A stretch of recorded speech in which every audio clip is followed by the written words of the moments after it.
Hello everyone, welcome back to our channel English माध्यम के platform पे मैं हूँ आपकी एडुकेटर प्रियंका ठाकुर और हम सॉल्व कर रहे हैं editorial based practice exercise. Start करते हैं आज का session with thought of the day, that is dreams don't work unless you do. यानी कि आपके सपने तब तक काम नहीं करेंगे जब तक आप मेहनत नहीं करेंगे। अगर आप सोचें कि मैं आज सपना देख रहा हूँ कि मैं किसी एसी ऑफिस में बैठा हूँ, मैं कोई कलेक्टर बन गया हूँ, या मैं एक आईएएस ऑफिसर हूँ, या कोई क्लर्क हूँ किसी बैंक में, तो क्या वो आप सपने देख देख के बन जाएंगे? तब हकीकत बन जाएंगे आपके सपने देखने से? नहीं ना। उसके लिए आपको मेहनत करनी पड़ेगी, आपको सिलेबस पूरा करना पड़ेगा, टाइमली रीड करना पड़ेगा, समझना पड़ेगा, लर्न करना पड़ेगा, रिकॉल करने के प्रैक्टिस करने के लिए आपको बार बार मॉक टेस्ट देने पड़ेंगे। ठीक है, खुद को टेस्ट करना पड़ेगा, हर चुनौती के लिए खुद को प्रिपेयर करना पड़ेगा।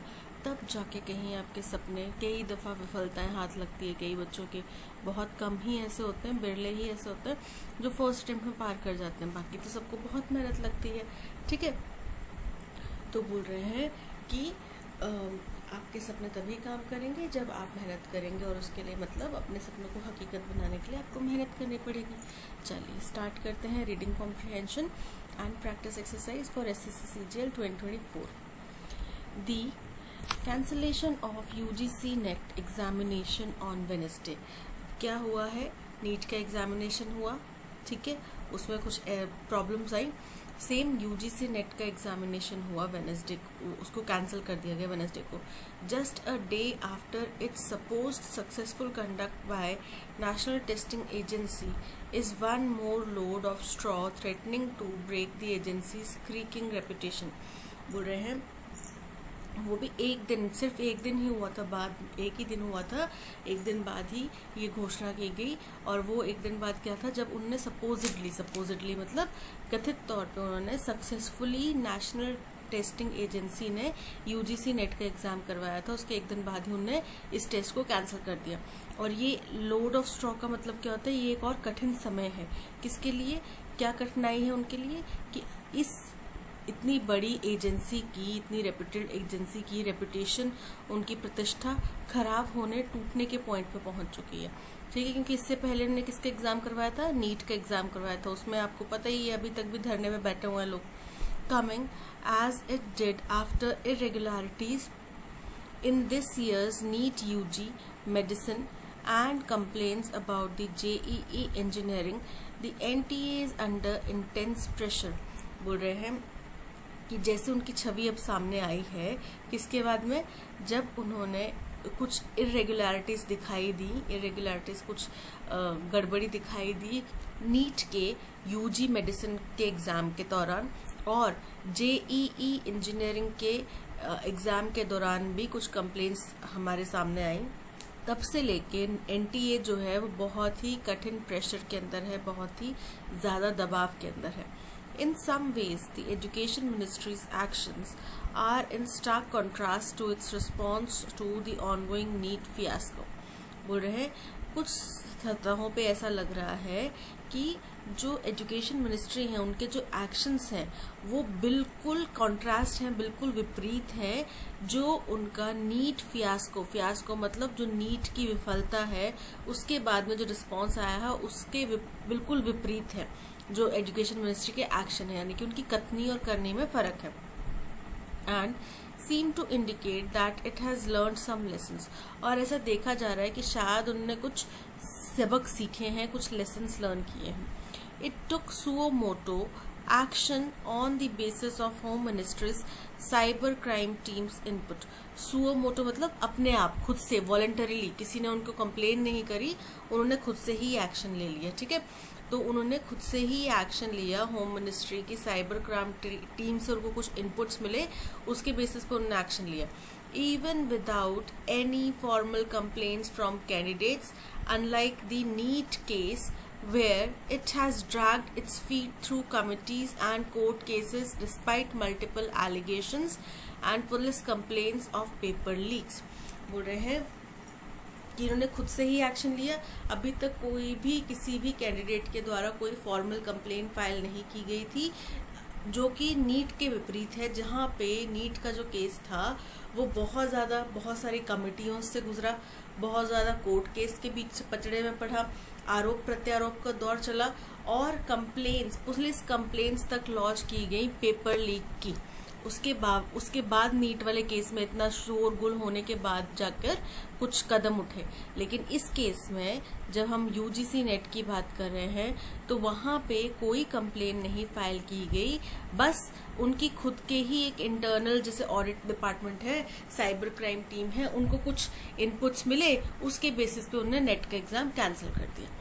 The ministry immediately cancelled the UGC NET and promised a fresh examination. तो एजुकेशन मिनिस्ट्री ने तुरंत प्रभाव से यूजीसी नेट की परीक्षा रद्द कर दी और दोबारा से नए सिरे से एग्जाम लेने की बात कही। It has asked the CBI to probe the case. उन्होंने सीबीआई को इस केस में जांच करने की बात कही है। while not heeding the persistent demand of NEET aspirants for a similar probe. लेकिन वो जो नीट के एस्पिरेंट्स हैं, नीट के जो कैंडिडेट्स हैं जिन्होंने नीट का एग्जाम दिया था, उनकी भी ऐसी ही डिमांड थी कि भाई पेपर रद्द कर दो, दोबारा से पेपर करवा लो, पर उनकी बात पे ध्यान नहीं दे रहे। However, for the over 9 lakh UGC NET candidates who studied for months and then traveled long distances to their examination centers, बोल रहे हैं पेपर रद्द हो गया, ठीक है, क्या परेशानी, बच्चे दोबारा दे देंगे पेपर, पढ़ा तो न हो गए। परेशानी ये हुई कि कई बच्चों ने महीनों तक इस पेपर की तैयारी करी है, उनका मोराल तो डिमोरलाइज हो जाएगा ना, उनका मोराल डाउन हो जाएगा, मोटिवेशन उनका कम हो जाएगा कि उनका हो सकता है इस बारी पेपर बड़ा अच्छा गया हो, वो लोग उम्मीद लगा के बैठे हो कि भाई मैं तो इस बारी पास हो ही जाऊंगा, लेकिन नेक्स्ट टाइम पेपर कैसा सेटअप होएगा उनको पता नहीं है, राइट। तो और दूसरी चीज ये कि भाई अब वो इतनी दूर, कोई तो बहुत गरीब परिवारों से भी आए होंगे, इतनी दूर ट्रैवल करके नीट का एग्जाम, ऐसे तो नेट का एग्जाम ऐसा तो नहीं कि हमारे घर के पीछे वाली गली में हो जाता है, ऐसा तो नहीं है। बहुत ही कई इक्के दुक्के होंगे जिनके घर के पास में एग्जाम सेंटर होगा, बाकी सबको तो दूर दूर ट्रैवल करना ही पड़ता है, कईयों को दूसरे शहर जाना पड़ता है, दूसरे स्टेट जाना पड़ता है। तो बोल रहे हैं कितना लंबा डिस्टेंस तय करके वो अपने अपने एग्जामिनेशन सेंटर्स पहुंचे थे, महीनों की तैयारी करी थी।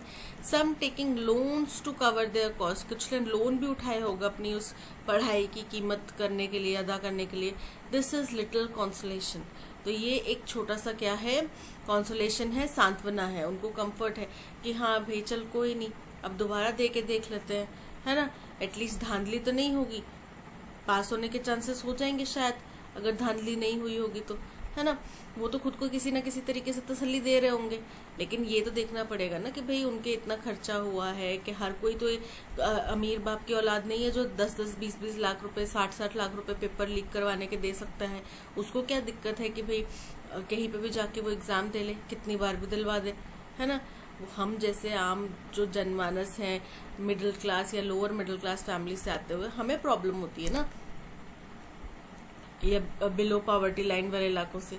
These young people deserve answers and right now most of the questions are still unanswered.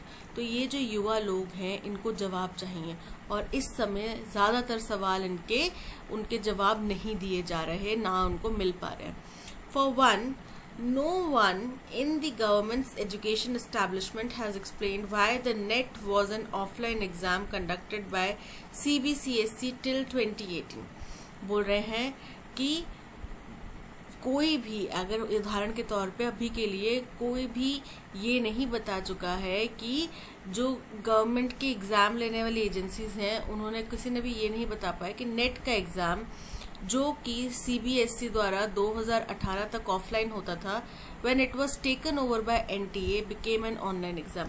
तो जब वो एनटीए, जब इसने ले लिया कि एनटीए अब करवाएगा एग्जाम, पहले सीबीएसई करवाता था, अब क्या है एनटीए करवा रहा है। 2018 तक सीबीएसई करवाता था, तब तक ये ऑफलाइन एग्जाम होता था, लेकिन जब से एनटीए ने करवाना शुरू करा तब से ये ऑनलाइन एग्जाम हो गया, only to revert this year to an offline pen and paper exam. तो फिर जब वो एनटीए ऑफलाइन एग्जाम करवाता था, तो इस साल उन्होंने ऑफलाइन एग्जाम क्यों करवाया, पेन और पेपर का इस्तेमाल क्यों हुआ, which is potentially more vulnerable to paper leaks, क्योंकि अगर पेपर ऑनलाइन फॉर्मेट में नहीं है, ऑफलाइन फॉर्मेट में है, तो वो आसानी से लीक हो सकता है। ठीक है, तो वही बोल रहे हैं कि पेपर पेन के फॉर्मेट में अगर आप एग्जाम ले रहे हो तो उसके तो ज़्यादा चांसेस है लीक होने के। तो ये क्यों किया गया, ये बदलाव क्यों लाया गया, जबकि एनटीए जो है वो लाया ही इसलिए गया था कि वो ऑनलाइन एग्जाम ले रहा है। ठीक है, as the investigation is carried out, अब जैसे जैसे इन्वेस्टिगेशन होगी, full transparency is key to any hopes that NTA can regain trustworthiness in the eyes of candidates। तो अगर इसमें पूर्ण रूप से पारदर्शिता रखी जाए तो वही इकलौती उम्मीद है एनटीए के ऊपर बच्चों का, कैंडिडेट्स का दोबारा से विश्वास हासिल कर पाने के लिए। ठीक है, यानी कि इस वक्त के लिए जो बच्चों ने अपना विश्वास खोया है एनटीए के ऊपर से, वो दोबारा अगर एनटीए को हासिल करना है तो जो भी ये जांच हो रही है वो कंप्लीट ट्रांसपेरेंसी से होनी चाहिए। The second is accountability and punishment of the guilty.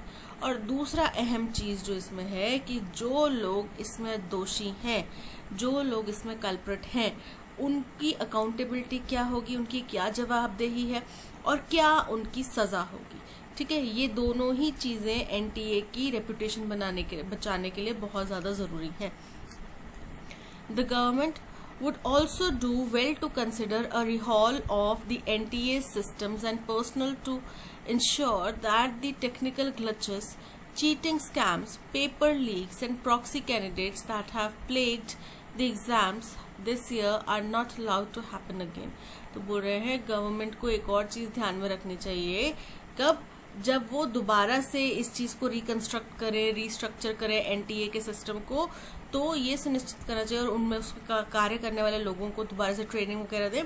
तो ये सुनिश्चित करना चाहिए कि जो भी टेक्निकल ग्लिचेस क्या होता है कि जैसे आप मान लो ऑनलाइन एग्जाम जब चल रहा हो तो कई दफा किसी बच्चे का कंप्यूटर काम नहीं कर रहा है ना, या फिर किसी के कंप्यूटर में एक स्क्रीन के ऊपर अटक गया, ऐसी चीजें जो होती हैं इनको टेक्निकल ग्लिचेस बोलते हैं। चीटिंग स्कैम्स, जो पेपर लीक हुआ या फिर दूसरे कैंडिडेट को बिठा देना एग्जाम देने के लिए, या फिर किसी न किसी ऑनलाइन मेथड से उनको आंसर्स पहुंचा देना, इस तरीके के चीटिंग स्कैम्स, पेपर लीक्स या फिर प्रॉक्सी कैंडिडेट्स, जिन चीजों ने इस पूरे एग्जाम प्रक्रिया को प्लेग कर दिया है, बीमार कर दिया है, परेशान कर दिया है इस साल, वो दोबारा ना हो। ये किसकी जिम्मेदारी है, सरकार की जिम्मेदारी है। अब भाई इसीलिए कहते हैं कि पढ़े लिखे लोग अगर आएंगे तो वो पढ़े लिखे लोगों का दर्द समझ पाएंगे पॉलिटिक्स में। अब वो लोग नहीं है पढ़े लिखे, ज्यादातर हमारे पॉलिटिशियंस जो हैं वो नहीं है पढ़े लिखे, उन लोगों को क्या पता कि क्या दर्द तकलीफ होती है। एक स्टूडेंट को इतनी मेहनत करने के बाद में इस तरीके के अगर रिजेक्शंस मिले, इस तरीके के उनकी आंसर्स जो हैं उनके मेहनत के ऊपर पानी फिर जाए तो उनको कितनी तकलीफ होती है। With the fate of lakhs of India's educated youth and youngest voters at stake। अब क्योंकि इस समय फेट मतलब भविष्य, लाखों हिंदुस्तान के एजुकेटेड युवा, यंगेस्ट वोटर्स का जो भविष्य है वो इस वक्त स्टेक पर है, दाव पर लगा हुआ है। एट स्टेक मतलब दाव पर लगा हुआ है। It is not surprising that the testing agencies whose have become a political hot potato। तो इसमें कोई भी अचंभे की बात नहीं है कि इस टेस्टिंग एजेंसी मतलब जो टेस्ट करवाने वाली एजेंसी है एनटीए, इसकी जो गलतियां हैं, इसकी जो कमियां हैं, इसकी जो खामियां हैं, ये एक पॉलिटिकल हॉट पोटैटो मतलब कंट्रोवर्शियल टॉपिक बन चुका है, कंट्रोवर्शियल इशू बन चुका है, ठीक है, मसला बन चुका है। Some opposition leaders have demanded that the NTA be dismantled and the responsibility for entrance examinations be handed over to states instead। कुछ ऑपोजिशन लीडर्स ने इस बात की मांग करी है कि एनटीए को हमें रद्द कर देना चाहिए, खत्म कर देना चाहिए और इसकी जो भी जिम्मेदारियां हैं वो स्टेट गवर्नमेंट्स को बांट देनी चाहिए। यानी कि अगर नीट का एग्जाम करवाना है तो वो नेशनल एंट्रेंस टेस्ट नहीं होके क्या हो जाएगा, स्टेट लेवल पे कंडक्ट करवाया जाएगा। अब देखो कोई भी नेशनल लेवल पे एग्जाम होता है उसमें धांधली रोकने का जरिया ये नहीं है कि स्टेट लेवल पे उसको बांट दिया जाए। क्या स्टेट गवर्नमेंट के एग्जाम्स में धांधली नहीं होती? क्या स्टेट गवर्नमेंट्स के एग्जाम रद्द नहीं होते? हाल के सालों में, पिछले 4-5 सालों में, 10 सालों में आप बताइए कि कितने स्टेट गवर्नमेंट एग्जाम्स हैं जो रद्द हुए हैं, जिनके रिजल्ट स्टे में अटके हुए हैं, कोर्ट केसेस में फंसे हुए हैं, पेपर लीक की घटनाएं हुई हैं। तो ये तो कोई सोल्यूशन हुआ नहीं। है ना। अब इसका मतलब क्या है कि अगर हम नेशनल लेवल पे कोई एग्जाम कंडक्ट करवाने में काबिल नहीं है, यूपीएससी नेशनल लेवल पे एग्जाम कंडक्ट नहीं करवाता, एनडीए का एग्जाम होता है, सिविल सर्विसेज का एग्जाम होता है, और बहुत सारे एग्जामिनेशंस होते हैं जो यूपीएससी कंडक्ट करवाता है और बड़े ही सुचारू ढंग से पूरे देश में कंडक्ट करवाता है, ठीक है, एक साथ कंडक्ट करवाता है। तो क्या होंगे उनमें भी, ऐसा नहीं है कि वो बिल्कुल साफ है, क्लियर है, उसमें कोई गलतियां नहीं है, होंगी उनमें भी कभी ना कभी कुछ हुआ होगा इंसिडेंस, लेकिन हम पुरानी गलतियों से सीखेंगे और आगे बेटर करेंगे।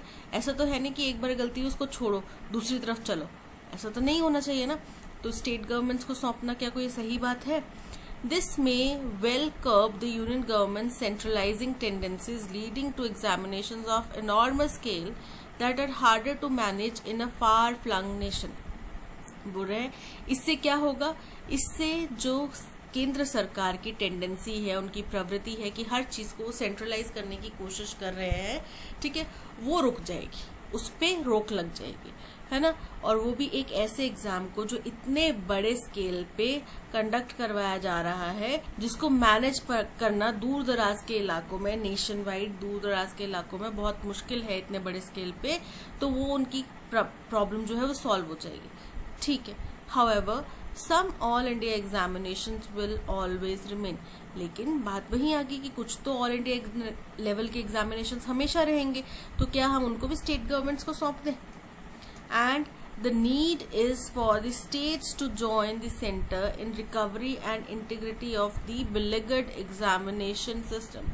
तो इस वक्त की हमारी सबसे बड़ी जरूरत क्या है कि हमारी स्टेट गवर्नमेंट्स जो हैं वो सेंट्रल गवर्नमेंट के साथ में मिल के काम करें, ठीक है, एक साथ मिल के काम करें। किस चीज को? जो ये एजुकेशन सिस्टम, एग्जामिनेशन सिस्टम जो इस समय परेशान हुआ है, संकट में आ चुका है, इसको अगर रिकवर किया जाना है, बचाया जाना चाहते हैं तो स्टेट गवर्नमेंट्स को सेंट्रल गवर्नमेंट्स के साथ में मिलकर काम करना चाहिए। देखो एग्जाम्स होते हैं किसी ना किसी स्टेट में होते हैं, सारे एग्जाम जाके दिल्ली में तो नहीं दे रहे, बच्चे कहीं ना कहीं एग्जाम सेंटर में दे रहे हैं एग्जाम्स, ठीक है, वो हर एक स्टेट में होंगे, छोटे बड़े जिलों कस्बों में होंगे। वहां पे किस तरीके से इन एग्जाम्स को मैनेज करना है, इसकी जिम्मेदारी स्टेट गवर्नमेंट्स को भी बांटनी चाहिए, ठीक है। हर नेशनल लेवल के, इंडियन लेवल के जो भी एग्जाम्स हैं उनको हम स्टेट गवर्नमेंट्स को बांट दें, ये इसका सोल्यूशन नहीं होगा, क्योंकि ऐसा नहीं है कि स्टेट गवर्नमेंट जो एग्जाम करवाती है उन सबके रिजल्ट आ ही जाते हैं, ठीक है, ऐसा नहीं है। तो ये था पैसेज, आई होप आपको समझ में आया होगा। हुआ क्या है कि यूजीसी नेट के जो एग्जामिनेशन होता है हमारे प्रोफेसर्स वगैरह के लिए, जो हमारे को पढ़ाते हैं एजुकेटर्स, उनके लिए जो एग्जाम होता है उसमें भी वो भी कंडक्ट करवाया एनटीए ने, और उसमें भी एक दिन पहले उन्होंने बोला कि भाई बड़ा अच्छे तरीके से हो गया, सुचारू ढंग से हो गया, कोई कहीं पे भी कोई कंप्लेन नहीं आई, और एक दिन बाद उन्होंने एग्जाम रद्द कर दिया। अब रद्द करने के लिए किसी भी कैंडिडेट ने कोई कंप्लेन नहीं फाइल करी थी, कहीं से भी कोई शिकायत नहीं आई थी, बट जो उनकी इंटरनल क्राइम ब्रांच है यूजीसी नेट की, उनकी यूजीसी की जो क्राइम ब्रांच है, उन्होंने उसको कुछ इंडिकेशन दिए कि भाई कुछ कहीं ना कहीं कुछ गड़बड़ हुई है, ठीक है। अब जब ये गड़बड़ सामने आई तो अभी नीट का मामला तो अभी पूरी तरह ठंडा हुआ नहीं है, तो वो वाली बात भी सामने आई कि भाई एनटीए ही थी जिसने नीट का एग्जाम भी कराया, जिसने जेई इंजीनियरिंग का एग्जाम भी करवाया, जिसने यूजीसी नेट का एग्जाम भी कराया, और इसके सभी एग्जाम्स में गड़बड़ आ रही है। तो इसका मतलब उनकी अब इज्जत तार तार हो रही है, उनकी रेपुटेशन जो है वो खतरे में है, ठीक है। तो इसको बचाने के लिए कुछ कदम बताए गए, अब क्या करना चाहिए वो बताया गया, ये एक्शन कैसा था, जो इस एग्जाम को रद्द करने का एक्शन था वो बताया गया। नीट के केस में थोड़ा सा बताया गया कि क्या हुआ, उसको बहुत सारे केसेस वगैरह के लड़के उनको आगे अपना फैसला लेना पड़ रहा है, पर यूजीसी नेट के में ये अच्छी बात हुई कि उन्होंने खुद वॉलंटरीली, खुद प्रोएक्टिवली इसके ऊपर एक्शन ले लिया, ठीक है। तो चलिए अब देखते हैं क्वेश्चन नंबर 1 क्या कह रहा है। What action did the education ministry take following the irregularities in the UGC NET examination. बोल रहे हैं यूजीसी नेट एग्जामिनेशन में जो अनिश्चितताएं देखने मिली हैं, इरेगुलरिटीज देखने मिली हैं, उनको देखते हुए एजुकेशन मिनिस्ट्री ने क्या एक्शन लिया। तो एजुकेशन मिनिस्ट्री ने इस एग्जाम को रद्द कर दिया और प्रॉमिस करा कि भाई जल्द ही वो दोबारा एग्जाम कंडक्ट करवाएंगे, है ना, यही चीज हुई। Ordered a revaluation of all candidates answer sheets. तो रिवैल्यूएशन तो तब होएगी ना जब पहले इवैल्यूएशन होएगी, तभी दोबारा से इवैल्यूएशन होएगी।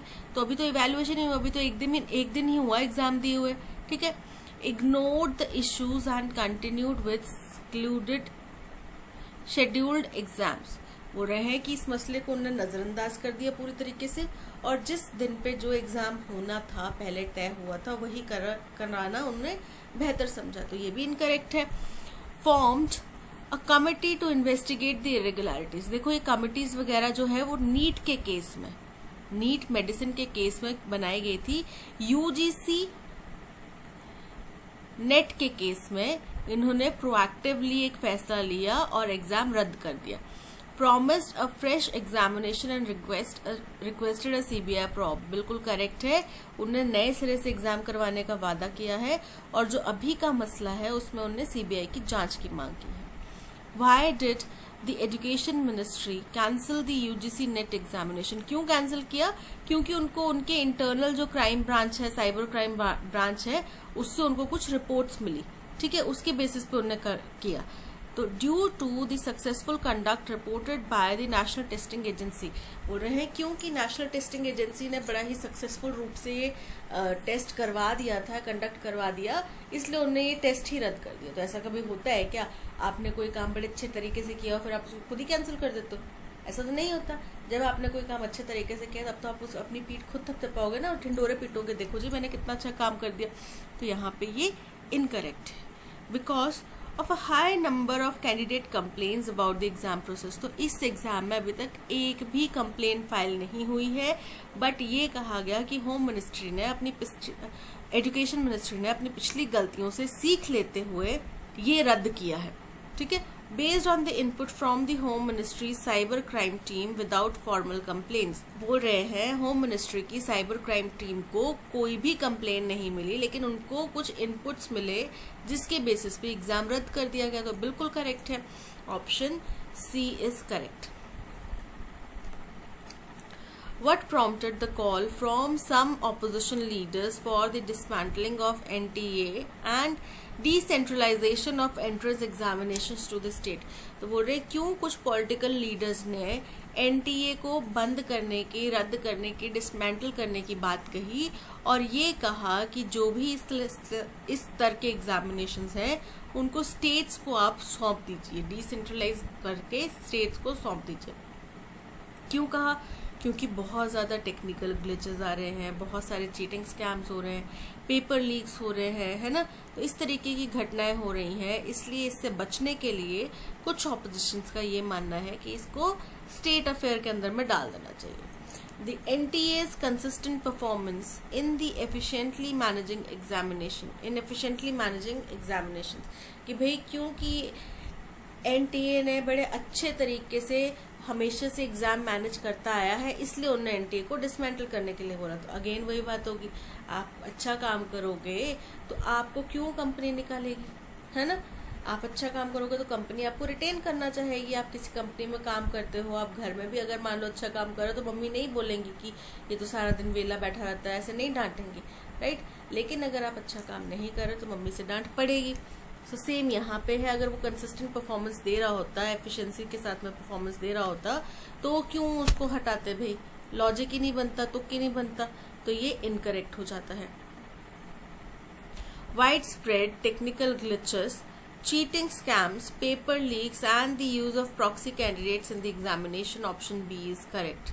Why did the NEET revert to an offline exam format in the current year according to the passage। तो इसका तो जवाब उनको भी नहीं ना मिला अभी तक। वो भी तो बोल रहे हैं कि बहुत सारे सवाल हैं, उसमें से एक अहम सवाल ये भी है कि जब CBSE इसका एग्जाम करवाती थी तो वो ऑफलाइन फॉर्मेट में करवाती थी, पर 2018 से जब से नीट करवाने लगा NTA करवाने लगा, तब से इसको ऑनलाइन फॉर्मेट में करवाया गया। तो फिर इस साल ऐसा क्या हुआ कि इस एग्जाम को वापस पेपर पेन की फॉर्मेट में, ऑफलाइन फॉर्मेट में करवाया गया। तो क्या हुआ ऐसा? तो इस चीज का जवाब तो उन्हें भी नहीं मिला। उन्होंने बोलना कुछ सवालों के जवाब मिलना बाकी है, और ये भी एक सवाल है जिसका जवाब नहीं मिला। तो because the online format was more susceptible to technical issues, तो जवाब तो मिला ही नहीं। ठीक है, to prevent the risk of paper leaks which are less prevalent in online exams, ये भी इनकरेक्ट है। As part of a routine rotation between online and offline format, तो रूटीनली तो नहीं करते ना ऐसा कुछ भी कि हाँ थोड़े टाइम हम ऑनलाइन करेंगे, थोड़े टाइम हम ऑफलाइन करेंगे, ऐसा तो नहीं है। ठीक है, the passage does not explicitly state the reason for the reversion to an offline format. बिल्कुल करेक्ट है, option D is correct. Which of the following words is a synonym for beleaguered as used in the context of the passage?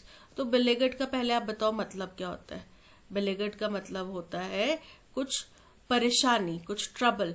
ठीक है, परेशानी की स्थिति में, trouble स्थिति में। ठीक है, एनहांस्ड का मतलब होता है किसी चीज में वृद्धि करना। ट्रबल्ड मतलब परेशानी। स्ट्रीमलाइंड का मतलब होता है एफिशिएंट या स्ट्रेट फॉरवर्ड तरीके से कुछ चीज करना। ठीक है, making something efficient and straight forward. तो ये स्ट्रीमलाइंड तो beleaguered का मतलब नहीं है। कंसोलिडेटेड का मतलब होता है किसी चीज को स्ट्रांग या मोर सॉलिड बनाना। ठीक है, कोई चीज ज्यादा स्ट्रांग करना, किसी चीज को ज्यादा मजबूत बनाना। तो यहाँ पे option B troubled is the synonym for beleaguered। Writing in a diary is a really strange experience for someone like me। बोल रहे हैं कि डायरी लिखना मेरे जैसे व्यक्ति के लिए एक बड़ा ही विचित्र एक्सपीरियंस रहा। Not only because I have never written anything before, ना केवल इसलिए कि ऐसा इसलिए नहीं है कि मैंने पहले कभी नहीं लिखा, but also, not only के साथ में क्या आता है, not only but also। तो यहाँ पे क्या आएगा, but also because it seems to me that later on neither I nor anyone else will be interested in the dash of a 13-year-old school girl. पर इसलिए मैं डायरी लिखना इसलिए भी मेरे को अजीब, पहली बात तो इसलिए अजीब लगा क्योंकि मैंने पहले कभी लिखी नहीं, और साथ ही साथ इसलिए भी अजीब लगा क्योंकि मुझे नहीं लगता कि बाद में अपने जीवन में बाद में कभी जाके मुझे या फिर किसी और को ये जानने में इंटरेस्ट होगा कि एक 13 साल की स्कूल जाने वाली लड़की क्या सोचती है, क्या समझती है। ठीक है, अगर आप खुद भी कभी अपने पुरानी डायरी जाके वापस पढ़ेंगे ना तो आपको बड़ा अजीब लगेगा कि यार मैं ऐसी थिंकिंग रखता था, मैं ऐसे शब्दों का इस्तेमाल करती थी। ठीक है, तो वो बड़ी अजीब फीलिंग होती है। ओ वेल, इट डजंट मैटर, लेकिन शायद इस चीज का फर्क नहीं पड़ता। आई फील लाइक राइटिंग, मुझे लिखने का मन कर रहा था, and I have an even greater need to get all kind of things off my chest. और उससे भी ज्यादा था, मुझे लिखने का मन से भी कर रहा था, उससे भी ज्यादा बड़ी बात ये थी कि मेरे मन पे बहुत सारी चीजों का बोझ था और मुझे उनको अपने मन से निकालना था। तो ये सबसे बेस्ट तरीका होता है, आप किसी को हर्ट नहीं करना चाहते, अब शब्द बोलने से बेहतर है आप डायरी में लिख लो कुछ चीजें, आप उस व्यक्ति को हर्ट नहीं करेंगे, आप अपना रिलेशन खराब नहीं करेंगे। कई बार ऐसा होता है कि इस वक्त हमें गुस्सा चढ़ा है तो हम कुछ बोल दें, लेकिन बाद में हमें एहसास हो कि नहीं यार मैंने गलत बोल दिया। ठीक है, paper has more patience than people, क्योंकि कागज में लोगों से ज्यादा सहन शक्ति है, लोगों से ज्यादा धैर्य है। I thought of this saying on one of those days when I was feeling a little depressed। ये मैंने कब सोचा, जब एक दिन कभी मैं बहुत थोड़ा डिप्रेस फील कर रही थी। and was sitting at home with my chin in my hands, और मैं घर पे बैठी हुई थी अपने चिन को अपने हाथों में रख के, यानी कि मुंह के ऊपर हाथ रख के, bored and listless wondering whether to stay in or go out. और मैं बड़ी बोर हो रही थी, मेरे को कोई क्लू नहीं था, मैं बिल्कुल क्लूलेस थी, और मुझे ये भी समझ नहीं आ रहा था कि क्या मुझे घर के अंदर रहना चाहिए या मुझे घर से बाहर निकलना चाहिए। I finally stayed where I was brooding. मैं फाइनली वहीं बैठी रही जहां मैं थी, ब्रूडिंग, परेशान होती, रोती, बिलखती, चिल्लाती। Yes, paper does have more patience. हाँ, पेपर में वाकई में ज्यादा पेशेंस होता है, ज्यादा धैर्य होता है। And since I am not planning to let anyone else read this dash notebook. अब किस तरीके की नोटबुक है ये, ठीक है, उसके बारे में बताया गया। और क्योंकि मैं नहीं प्लान कर रही कि कोई ये बुक पढ़े, ये नोटबुक पढ़े, grandly referred to as diary, जिसको व्यापक तौर पे हम डायरी कहते हैं, dash I should ever find a real friend.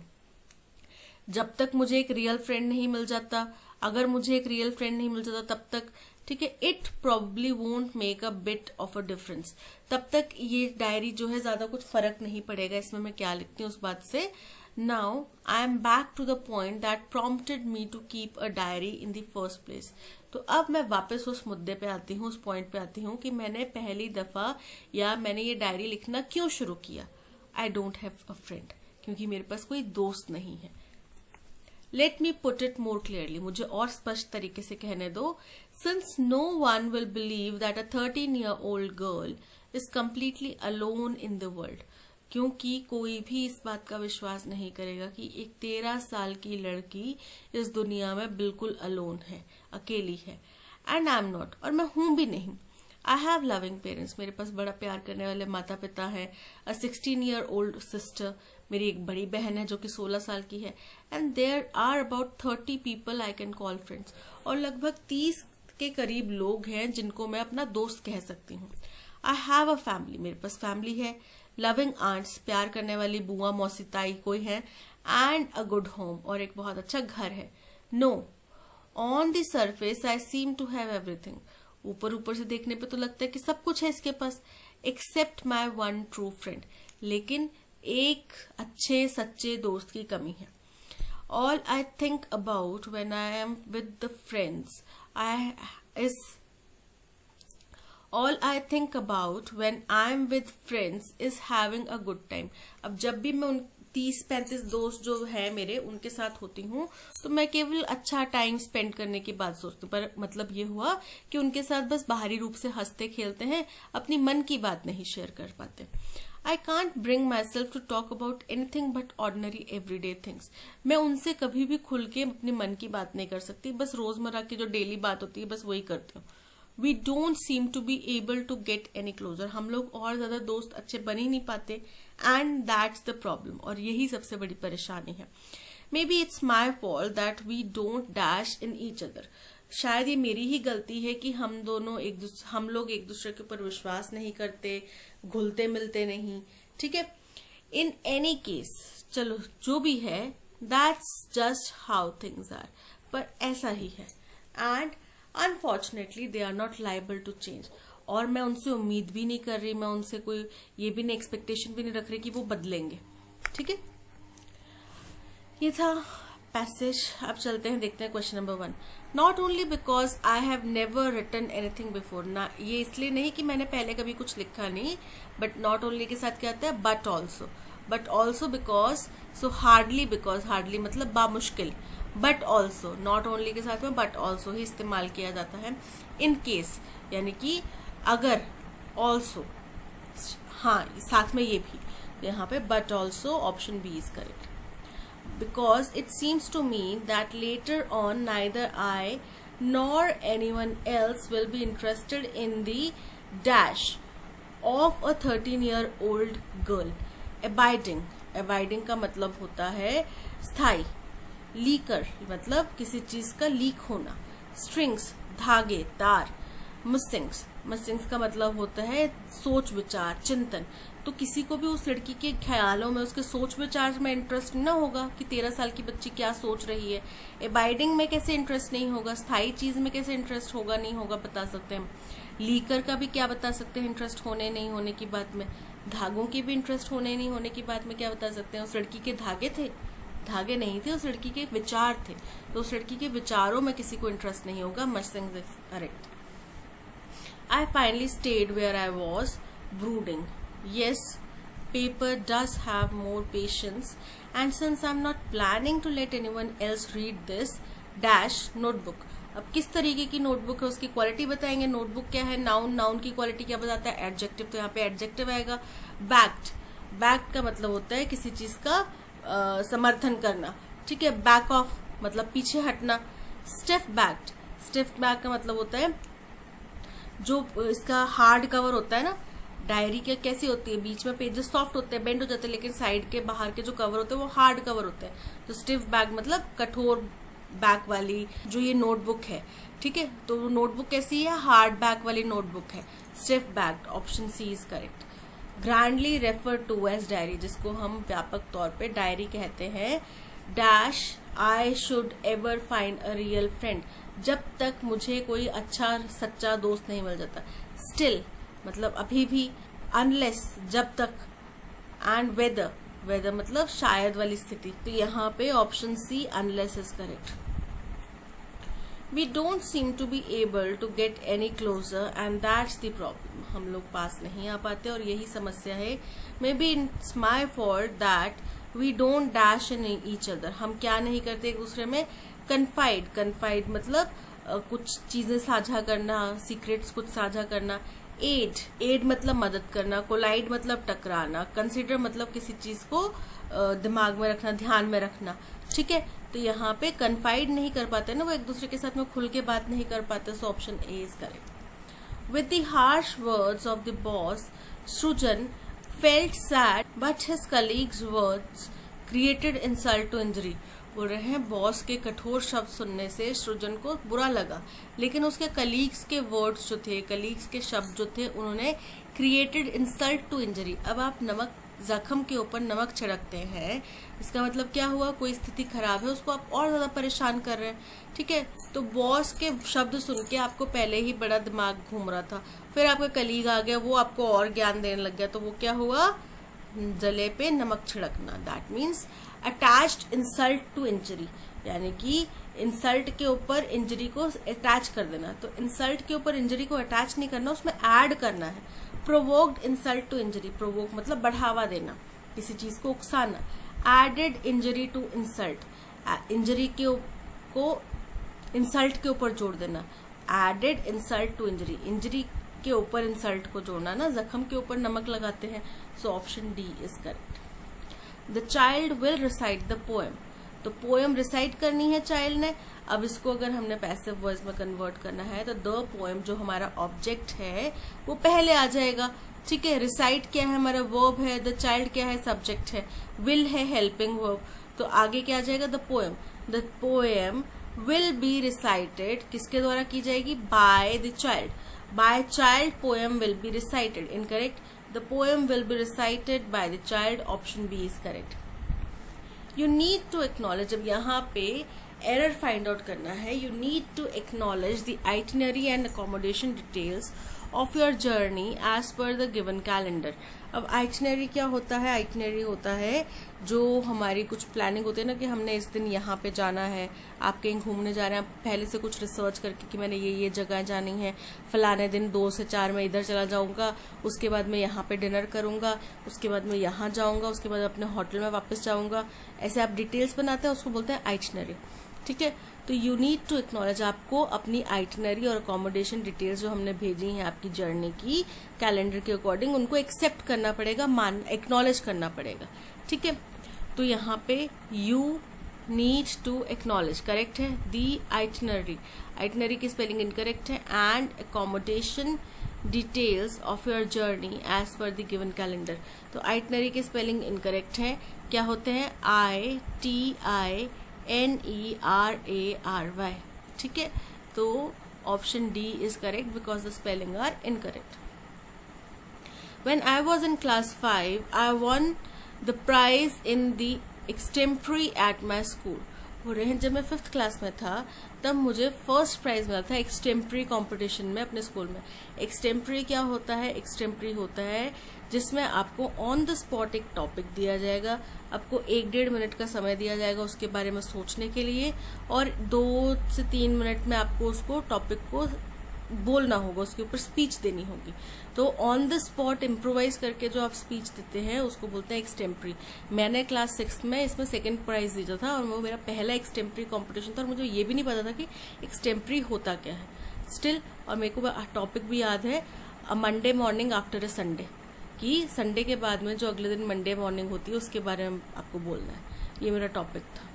तो इसमें क्या है कि आप जो भी आपके मन में आ रही हैं बातें ना, शब्दों का चयन अच्छा होना चाहिए, कॉन्फिडेंस होना चाहिए, ये सारी चीज़ें तो मैटर करती हैं। ठीक है, नेता लोगों को टॉपिक दिया थोड़ी जाता है कि आप इसके ऊपर भाषण दीजिए, पर वो भी एक्सटेम्परी ही होता है एक किस्म से। सो एक्सटेम्परी का हमें मीनिंग बताना है। A short piece of writing on subject, incorrect है। अ स्पोर्ट्स इवेंट, इनकरेक्ट है। A speech delivered without prior preparation और rehearsal, option C is correct. Fell before me, मेरे आगे गिर गया। A carcass of an animal, carcass होता है कंकाल, किसी जानवर का डेड बॉडी या कंकाल। वेन सडनली, जब अचानक से। My heart skipped a beat, मेरे दिल की धड़कनें लगभग रुक गई थी। तो जब मेरे दिल की धड़कनें सबसे पहले रुकी, कब रुकी? वेन सडनली, क्या हुआ? एक जानवर का कंकाल मेरे आगे गिर गया। सो डी हमारा फर्स्ट स्टेटमेंट है, my heart skipped a beat when suddenly a carcass of an animal fell before me. तो अरेंजमेंट क्या बन रहा है? D C B A, D C B A, option D is correct. So then, why are not Silicon Valley entrepreneurs clamoring to decode the ancient wisdom? तो फिर क्यों silicon valley के जो इतने बड़े बड़े एंटरप्रेन्योर्स हैं, बिजनेसमैन हैं, वो क्यों इसके ऊपर शोर नहीं मचा रहे? क्लैमरिंग मतलब शोर मचाना, किस चीज के ऊपर? कि हम पुराने जो हमारे एंशियंट विजडम है, ज्ञान की बातें, उनको डिकोड कर पाए। The failure rate in finding a new drug is as high as 95%. किसी भी नए ड्रग की खोज करना, नई दवाई की खोज करना और उस दवाई का विफल हो जाने के चांसेस 95% है। Because these once thriving cultures are now reduced to an endangered tribe. क्योंकि ये एक समय पे फलता फूलता जो एक कल्चर था, वो अब एक endangered ट्राइब बन चुका है। endangered मतलब खतरे के अंदर आ चुका, खतरे के निशान के नीचे। ठीक है, according to industry data it takes $2.6 billion and on average 14 years to develop a new drug. अब हमने कोरोना की दवाई आनंद फानन में बना तो दी, लेकिन अब पता चल रहा है ना कि ब्लड क्लॉट्स हो रहे हैं, हार्ट अटैक्स हो रहे हैं और कुछ एलिमेंट्स दिखाई दे रही हैं। तो किसी भी ड्रग को सक्सेसफुल बनने के लिए उसके अंदर बार बार ट्रायल एंड एरर होते हैं। ठीक है, और उन्हीं से वो ड्रग कामयाब ड्रग बन पाती है और हमारी बॉडी भी ना इम्यून हो जाए तो चलती रहती है। तो सबसे पहला पॉइंट वो ये है जहाँ पे हमें पता चल रहा है कि ये बात किस बारे में हो रही है, ड्रग्स के बारे में। तो इंडस्ट्री डेटा के अनुसार किसी भी ड्रग को बनाने के लिए, उसको डेवलप करने के लिए इतना पैसा और 14 साल का तक का समय लगता है। ये हमारा होगा फर्स्ट स्टेटमेंट, ओपनिंग स्टेटमेंट। क्यों? क्योंकि हमें पता चल रहा है कि यहाँ पे हम न्यू ड्रग डेवलपमेंट के बारे में बात कर रहे हैं। ठीक है, ये हो गया फर्स्ट पॉइंट। अब नया ड्रग है तो आगे उसी के बारे में बात हो रही है कि the failure rate in finding a new drug is as high as 95%। ठीक है, कि नया ड्रग पाने की कोशिश करने में 95% जो केसेस हैं, एक्सपेरिमेंट्स हैं, वो विफल हो जाते हैं। राइट, उसके बाद में फिर क्यों ये सिलिकन वैली के जो एंटरप्रेन्योर्स हैं वो इसके ऊपर शोरगुल नहीं मचा रहे कि हम अब पुराने एंशियंट विजडम को, एंशियंट ज्ञान को ही डिकोड करें। ठीक है, तो ये हो गया थर्ड पॉइंट। और फोर्थ ये हो गया क्योंकि दीज वंस थ्राइविंग कल्चर्स, एक समय पर फलते फूलते जो बिजनेसेस थे अब वो एंडेंजर्ड ट्राइब्स में बदल चुके हैं। ठीक है, इसलिए वो नहीं करते इसको डिकोड। हो गया फोर्थ पॉइंट। तो हमारा फर्स्ट स्टेटमेंट है D B A C, D C B A, D B A C, option C is correct. Resentment, resentment word का हमें सिनोनिम बताना है। तो रिसेंटमेंट का मतलब क्या होता है कि थोड़ी गलत सी फीलिंग आना, आपको किसी चीज़ में सुख नहीं मिल रहा, अच्छा नहीं लग रहा, आप अपनी ड्रीम जॉब हासिल करना चाहते थे पर उसमें भी आपका मन नहीं लग रहा, वो हो गया रिसेंटमेंट, किसी तरीके की नाराजगी। तो अब इसका सिनोनिम क्या होगा? सबसे पहले है कामनेस। कामनेस तो मतलब शांति होता है, हैप्पीनेस मतलब खुशी, एंगर, एंगर मतलब क्रोध, और रिलैक्सेशन मतलब आराम। तो यहाँ पे रिसेंटमेंट का मतलब अगर डिस्प्लेजर है, नाराजगी ही, तो एंगर, क्रोध भी आप नाराजगी में ही करते हैं। Option C is correct. Kasturi acts as a liaison between patients and staff। अब लेसन क्या होता है? जो मेल जोल का जरिया होता है, घुलने मिलने वाला व्यक्ति होता है। ठीक है, कई बड़ी कंपनीज में, इंडस्ट्रीज में सुपरवाइजर रखे होते हैं। वो कैसे लोग होते हैं?